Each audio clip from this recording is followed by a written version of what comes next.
Nagsimula na po ngayong araw ang pagpapatupad ng price ceiling sa bigas na layong makontrol ang mabilis na pagsipa presyo ng bigas sa merkado.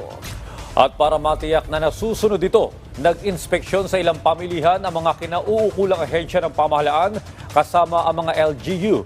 Ang resulta ng inspeksyon alamin natin sa sentro ng balita ni Clazel Pardilla live.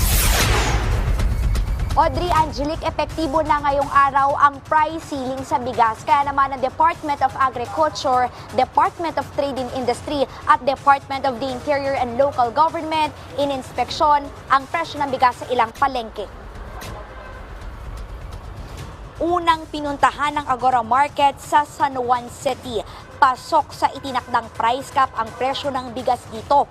41 pesos ang per kilo ng regular milled rice, habang 45 pesos naman ang presyo ng well-milled rice. Naayon yan sa executive order ni Pangulong Ferdinand R. Marcos Jr.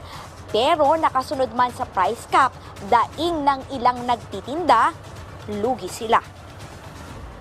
Dapat yung 45 bebenta ko po ng 52. Tapos yung 41 is 50. Para naman may pang ano namin sa plastic, pang pasahod. Ano yung ilan? Talagang palugi.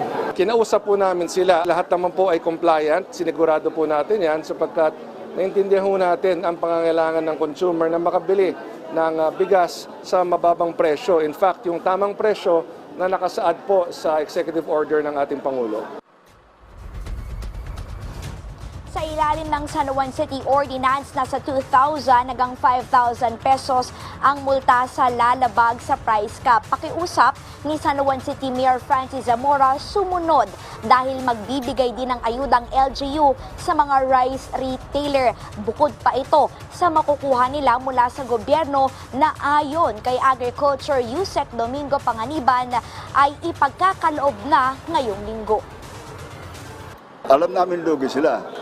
So in effect, gumawa naman ng steps ang ating Pangulo para matulungan ang ating mga maliliit na nagbibili ng bigas by allotting 15,000 pesos from DSWD para sila'y matulungan. Nag-ikot din ang mga ahensya ng gobyerno sa Mega Q-Mart sa Quezon City. Pasok din sa price cap ang mga tindang bigas na pinipilahan ng mga mamimili. Pero ilang tindahan ang nagsara. Pero napakiusapan namang magbukas. Nagdalawang isip silang magtinda ng bigas dahil di kayang sundin yung price cap at baka magmulta at makulong.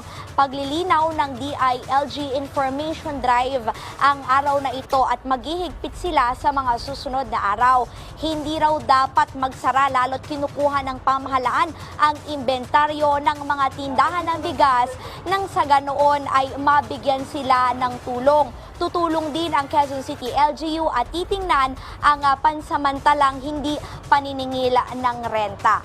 Muling iginiit ng DILG na ang target ng price cap ay mas maging abot kaya ang presyo ng bigas habang tinutulungan naman yung mga rice retailer na hindi malugi kasabay niyan yung pagtugis sa mga hoarder ng bigas. Angelique, Audrey. Yes, Clazel, meron bang uri o klase ng bigas na exempted dito sa price ceiling?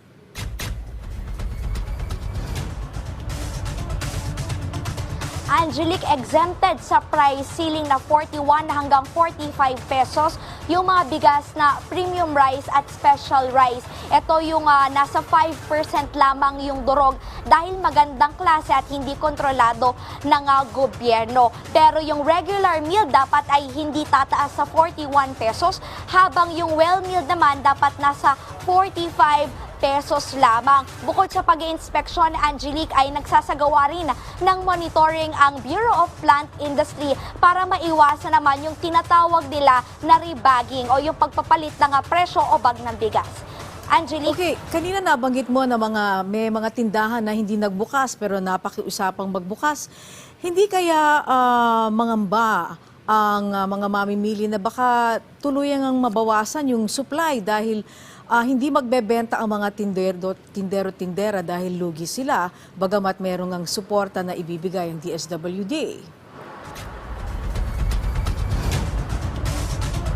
Angelique, kinakausap ng DILG yung mga rice retailer sa pakikipagtulungan na rin ng mga local government unit para magbukas at mahikayat sila na ibenta yung kanilang mga bigas.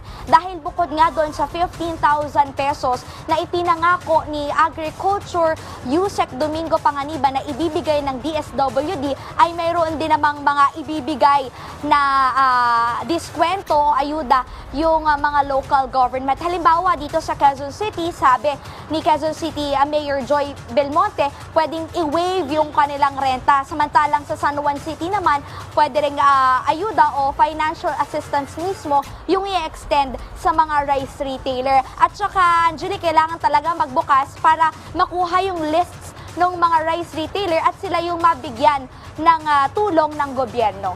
Angelique? Okay, maraming salamat, Clazel Pardilla.